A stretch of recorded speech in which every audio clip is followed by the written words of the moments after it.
আপনাকে কোরআনের অদ্ভুত কিছু আয়াত শোনাচ্ছি, একটু মনোযোগ দিয়ে আপনি শুনুন। সূরা আয-যারিয়াত 46 নম্বর আয়াত দেখুন। ওয়াকাউমা নূহিম মিন ক্বাবল ইন্নাহুম কানু কওমান ফাসিকিন। আল্লাহ বলছেন, আমি ইতিপূর্বে নূহের সম্প্রদায়কে ধ্বংস করেছি, নিশ্চিতই তারা ছিল পাপাচারী সম্প্রদায়। তার পরবর্তী আয়াত, ওয়াস-সামাআ বানাইনাহা বিআইদিন ওয়া ইন্না লামুসিউন। এই আকাশকে আমি নিজ হাতে বানিয়েছি, ওয়া ইন্না লামুসিউন, এবং এটিকে আমি সম্প্রসারণকারী, আমি প্রতিনিয়ত এটিকে সম্প্রসারণ করছি। ওয়াস-সামাআ বানাইনাহা বিআইদিন ওয়া ইন্না লামুসিউন। আল্লাহ বলছেন, আমি স্বীয় ক্ষমতা বলে আকাশ নির্মাণ করেছি এবং অবশ্যই আমি ব্যাপক ক্ষমতাশালী। ওয়াল আরদা ফারাশনাহা ফানি'মাল মাহিদুন। আল্লাহ বলছেন, আমি ভূমিকে বিছিয়েছি, পৃথিবীকে বিছিয়েছি, আমি কত সুন্দর ভাবেই না বিছাতে সক্ষম। ওয়া মিন কুল্লি শাইইন খালাকনা যাওজাইনি লাআল্লাকুম তাযাক্কারুন। আল্লাহ বলছেন, আমি প্রত্যেক বস্তু জোড়ায় জোড়ায় সৃষ্টি করেছি যাতে তোমরা হৃদয়ঙ্গম করতে পারো। ব্যতিক্রম অর্থ আছে যাতে করে তোমরা উপদেশ গ্রহণ করতে পারো। হ্যাঁ, এখানে উপদেশ গ্রহণের অনেক কিছুই আছে। এই যে কোরআনের সূরা আয-যারিয়াতের 46 নম্বর আয়াত থেকে শুরু করে 49 নম্বর আয়াত তেলাওয়াত করেছি, এখানে প্রত্যেকটা আয়াতে দেখবেন আল্লাহ নিজে কথা বলছেন। Okay fine. তারপরে 50 নম্বর আয়াতটা আপনি একটু পড়ুন, দেখুন, শুনুন। ফাফিরু ইলাল্লাহ ইন্নী লাকুম মিনহু নাযীরুম মুবিন। সুতরাং তোমরা আল্লাহর দিকে ধাবিত হও, আমি তার তরফ থেকে তোমাদের জন্য সুস্পষ্ট সতর্ককারী। আমি তার পক্ষ থেকে তোমাদের জন্য সুস্পষ্ট সতর্ককারী। ইন্নী লাকুম মিনহু নাযীরুম মুবিন। ব্যাপারটা কেমন হয়ে গেল না? এই কথাটি কি আল্লাহর বাণী হতে পারে? আল্লাহর মুখ নিঃসৃত বাণী, আল্লাহর সরাসরি বাণী হতে পারে? কখনোই না। নিশ্চিত বোঝা যাচ্ছে এটি হচ্ছে রাসূল করিম সাল্লাল্লাহু আলাইহি ওয়াসাল্লামের কথা। এখন কথা হচ্ছে, এর আগের আয়াতগুলোতে আল্লাহ নিজের দিকে নিসবত করে কথা বলছিলেন, নিজের দিকে সম্বন্ধ করে কথা বলছিলেন উত্তম পুরুষে। আমি জোড়ায় জোড়ায় মানুষকে সৃষ্টি করেছি, আমি পৃথিবীকে বিছিয়েছি, আমি আকাশকে নির্মাণ করেছি, আমি কওমে নূহকে ধ্বংস করেছি। এরপর হঠাৎ করে আয়াতটি রাসূল করিম সাল্লাল্লাহু আলাইহি ওয়াসাল্লামের মুখ নিঃসৃত কথার মতো কিভাবে হয়ে যায়? ফাফিরু ইলাল্লাহ ইন্নী লাকুম মিনহু নাযীরুম মুবিন। সুতরাং মানে আগে যেগুলো বলা হয়েছে তার পরবর্তী কথাগুলোকে এটার উপরে সম্বন্ধ করা হচ্ছে আগের কথার পরিপ্রেক্ষিতে। সুতরাং তোমরা আল্লাহর দিকে ধাবিত হও। আচ্ছা, এটিও আল্লাহর কথা হতে পারে। আল্লাহ হয়তো এমন করে বলছেন যে, হ্যাঁ, আল্লাহ নিজেই বলছেন আল্লাহর দিকে ধাবিত হতে। যেমন কোন একজন শিক্ষক বলেন ছাত্রদেরকে, এই শিক্ষক কিন্তু ক্লাসে এসেছে, শিক্ষকের প্রতি মনোযোগী হও। এটা হতে পারে। কখনো কখনো আমরা আমাদেরকেই সম্বোধন করে, সম্ভাষণ করে কিছু কথা বলি, এটার প্রচলন আছে ভাষাতে। কিন্তু এর পরবর্তী কথাটি, ইন্নী লাকুম মিনহু নাযীরুম মুবিন, নিশ্চয়ই আমি তোমাদের জন্য তার পক্ষ থেকে, তার তরফ থেকে সুস্পষ্ট সতর্ককারী। এটি কোনোভাবেই আল্লাহর কথা হতে পারে? আল্লাহর সরাসরি বাণী হতে পারে? কখনোই না। এটি রাসূলের কথা, নিশ্চিত বোঝা যাচ্ছে। তাহলে কোরআন আল্লাহর বাণী কিভাবে হয়? যে টপিকটি নিয়ে, যে বিষয়টা নিয়ে কত রক্তারক্তি হয়েছে, আপনি নেটে সার্চ করলে বুঝতে পারবেন। কোরআন আল্লাহর বাণী নাকি কোরআন আল্লাহর মাখলুক, কোরআন আল্লাহর সৃষ্টি কিনা। সম্মানিত বন্ধুগণ, নাস্তিক যে কথাটা বলতেছে আপনি হয়তো ভালো করে বুঝছেন। কোরআন কারীমের কতগুলো আয়াত সূরা যারিয়াত থেকে তেলাওয়াত করলেন, এর ভিতরে সে বলতেছেন যে আল্লাহ তাআলা বলছেন, ফাফিরু ইলাল্লাহ, অতএব তোমরা আল্লাহর দিকে ধাবিত হও, ইন্নী লাকুম মিনহু নাযীরুম মুবিন, তেনার পক্ষ থেকে আমি তোমাদের জন্য সতর্ক প্রদর্শনকারী, সতর্ককারী। এখন বলতেছে, দেখেন, এখানে রাসূলের কথা, আবার সাথে সাথে আল্লাহ তাআলার কথা, তাহলে তো দুইটা তো দুইজনের কথা। তো এই রাসূলের মুখ মিশ্রিত কথা আল্লাহ তাআলার সাথে কিভাবে মিলে? তাহলে বোঝা গেল এটা কোরআন নয়। এটা সে বলতে চাইছে। আমি এখানে এক নম্বর যেটা বলবো সেটা হলো যে এই কোরআন আল্লাহ রাসূল সাল্লাল্লাহু আলাইহি ওয়াসাল্লাম নাজিল হয়েছে, আল্লাহ রাসূল সাল্লাল্লাহু আলাইহি ওয়াসাল্লাম এই কোরআন তেলাওয়াত করছেন। এই কোরআন কোন যুগে নাজিল হয়েছে? এই কোরআনটা সেই যুগে নাজিল হয়েছে যেই যুগটাই ছিল সাহিত্যিকতার যুগ, যুগটাই ছিল সাহিত্যিকতার যুগ। আপনাদেরকে ভালো করে বুঝতে হবে, প্রত্যেকজন নবীকে আল্লাহ রাব্বুল আলামিন সেই যুগে প্রেরণ করেছেন যেই যুগে যেই বিষয়ের, যেই বস্তুটার বেশি আধিক্যতা ছিল, বেশি প্রচলন ছিল, যেটা নিয়ে মানুষ বেশি ঘাটাঘাটি করতো, যেটা মানুষের মাঝে বেশি আলোচনায় ছিল, ওই বস্তু নিয়েই, ওই বস্তুর মর্যাদা দিয়ে আল্লাহ তাআলা নবীদেরকে পাঠাইছেন। যেমন মুসা আলাইহিস সালামের যুগে জাদুর ব্যাপক প্রচলন ছিল। এই কারণে আল্লাহ তাআলা এমন এক মর্যাদা দিয়ে পাঠাইছেন, যেই মর্যাদা সমস্ত জাদুকে হার মানাইয়ে দিয়েছে, যাতে করে মানুষ বুঝতে পারে যে এগুলো তো জাদু, কিন্তু এটা জাদু নয়, এটা যাতে মানুষ বুঝতে পারে। ঠিক তেমনি ভাবে রাসূলকে আল্লাহ রাব্বুল আলামিন মহাগ্রন্থ কোরআনুল কারীম দ্বারা পাঠাইলেন, সেই যুগে, যেই যুগে সাহিত্যিকতার চর্চা চলে, বাংলা সাহিত্যিকতা বলতেছি না, আরবি সাহিত্যিকতার চর্চা যেই যুগে ব্যাপকভাবে চলে, সেই যুগে আল্লাহ পাক আরবি ভাষায় কোরআন নাজিল করে আল্লাহ পাক বিশ্ববাসীকে চমকে দিয়েছেন, বিশ্ববাসীকে আল্লাহ অবাক করে দিয়েছেন, বিশ্ববাসীকে আল্লাহ অক্ষম করে দিয়েছেন।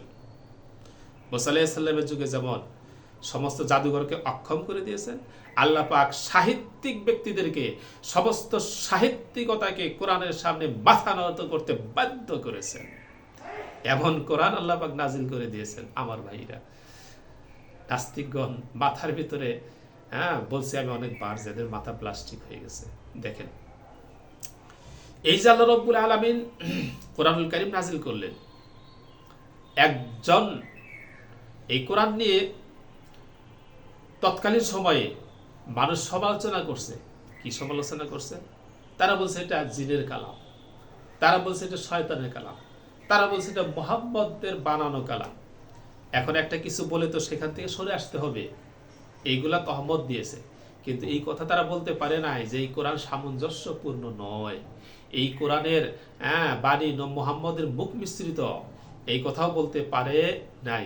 এবং এই কোরআনের ভিতরে সাহিত্যিকতার অভাব আছে, এই কথাও বলতে পারে নাই। আমার ভাইরা, যার কারণে তারা কি করছে জানেন? তারা কোরআন শুনতে বাধ্য হয়েছে। শুধু শুনতে বাধ্য হয় নাই, কোরআন শুনে মুগ্ধ হয়ে গেছে। কোন দিক দিয়ে পুরা রাত্রি অতিবাহিত হয়ে গেছে তাদের খবর থাকে নাই। আবার রাসূল যখন রাত্রিবেলায় কোরআন তেলাওয়াত করছে ঘরের মধ্যে, উতবা সাইবা, মুগিরা, আবু জেহেল, সুদ্দা, এরা সকলেই রাসূলের ঘরের চতুর্দিকে তারা দেওয়ালে ঢ্যাস লাগিয়ে দাঁড়িয়ে গেছে, আর এই রাসূলের কালাম শ্রবণ করছে। তারা মুগ্ধ হয়ে শ্রবণ করছে। কোন দিক দিয়ে ফর্সা হয়ে গেছে, সকাল হয়ে গেছে, তাদের খবর থাকে নাই। তারপরে যখন তারা চতুর্দিকে সর্বনাশ, সকাল হয়ে গেছে, তাড়াতাড়ি তারা দৌড় শুরু করছে, একজন একজনের সাথে ঢিপ লাগছে। তখন ব্যক্তি একত্রে বলছে, সর্বনাশ, আমরা মক্কার বড় বড় লিডার, আমরা যদি এইভাবে মুহাম্মদের কোরআন শুনি আর সাধারণ জনগণ যদি সেটা জানতে পায়, তাহলে কিন্তু আমাদেরকে তারা মানবে না। আমার ভাইরা, এইখান থেকে তারা বের হয়ে গেছে। কোরআন না আসলে তাদের ঘুম হয় নাই, কোরআন না আসলে তাদের পেটের ভাত হজম হয় নাই, কিন্তু দিনের বেলা আবার ঠিক বলছে মুহাম্মদের কথা ঠিক না। কথা বুঝলেন? অনেক কি জন্য সেগুলো আমি আলোচনা করেছি। তাদের নেতৃত্ব চলে যায়, এই কারণে তারা মুহাম্মদকে মানে, কিন্তু কোরআন শুনতে তারা বাধ্য হয়েছে। কিন্তু কোরআনের অলংকার শাস্ত্র, কোরআনের অপরূপ গাঁথুনি, কোরআনের সাহিত্যিকতা, এগুলা তারা মুগ্ধ হয়ে গেছে। কাজেই তারা এই সমস্ত ভুল কিন্তু ধরার মতো তাদের ব্রেনে কোনোদিন আসে নাই, কারণ এগুলো ভুল নয়। এগুলো কি নয়? ভুল নয়। তারা অন্য কিছু বলছে, কিন্তু এগুলো বলার সুযোগ পায় নাই। আর নাস্তিক, তুমি যে এই কথাটা বললা এখানে ভুল, তার মানে হলো তুমি যে একজন গণ্ড মূর্খ, একদম নিতান্তই একজন গণ্ড মূর্খ। তোমার আরবি সাহিত্যিকতা সম্পর্কে বিন্দু মাত্র তোমার জ্ঞান নাই, এটা হলো তার 100% প্রমাণ। যে যুগশ্রেষ্ঠ সাহিত্যিকগণ এই কোরআন শুনে, তারা এর সাহিত্যিকতার মধ্যে ভুল ধরতে পারে নাই। আর তুমি নবু সবু পাইসা কোদাল, আরবি সম্পর্কে কোনো জ্ঞান না রেখে তুমি কোরআনের সাহিত্যিকতা সম্পর্কে, পাণ্ডিত্য সম্পর্কে তুমি ভুল ধরতে আসো, তুমি নিতান্তই হতভাগা তো বটেই, তুমি নিতান্তই একজন মূর্খ। 1 নম্বর কথা বললাম। 2 নম্বর কথা হলো যে এইখানে দেখেন, এই কথাটা হলো আগেরটুকু আল্লাহ তাআলার কথা, এই কথাটুকু আল্লাহ তাআলার কথা, কিন্তু এইখানে একটি শব্দ উচ্চ আছে। সেই শব্দটা হলো কুল। কুল অর্থ বলো, হে নবী আপনি বলেন। এই কুল শব্দটা উচ্চ রেখে আল্লাহ রাব্বুল আলামিন আয়াতটাকে পূর্ণ করেছেন। কাজে ওইখানে কুল শব্দটা যদি যোগ করে দেওয়া হয়, তাহলে আয়াতের সাহিত্যিকতা নষ্ট হয়ে যায়। নাস্তিক, এগুলো তো তুমি বুঝবা না, তোমার মাথায় তো প্লাস্টিক হয়ে গেছে। আল্লাহ তাআলা বলেন, ফাফিরু ইলাল্লাহ, ফাফিরু ইলাল্লাহ, ফার পরে কুল শব্দ আছে, ফাকুল ফাফিরু ইলাল্লাহ, এটা যদি বলে আরবি সাহিত্যিকতা অনুপাতে এই আয়াতের মান কমে যায়। এটা যারা সাহিত্যিক তারা বুঝবে। যেখানে কুল শব্দ যোগ করা হয়, এই কারণে কুল শব্দ গেলে তারা উজ্জ্বল রেখেছেন ফাফিরু ইলাল্লাহ ইন্নী লাকুম মিনহু নাযীরুম মুবিন। ইন্নী শব্দে একটা কুল শব্দ যোগ আছে, উজ্জ্বল আছে। এখানে কুল ইন্নী লাকুম মিনহু নাযীরুম মুবিন, তাহলেও সাহিত্যিকতা নষ্ট হয়ে যায়। এটা তুমি বুঝবে না তো, কারণ তোমার আকল তলে অতটুকু মোটা, সাহিত্যিক সম্পর্কে তোমার কোনো জ্ঞানই নাই, তবে 100% মূর্খ,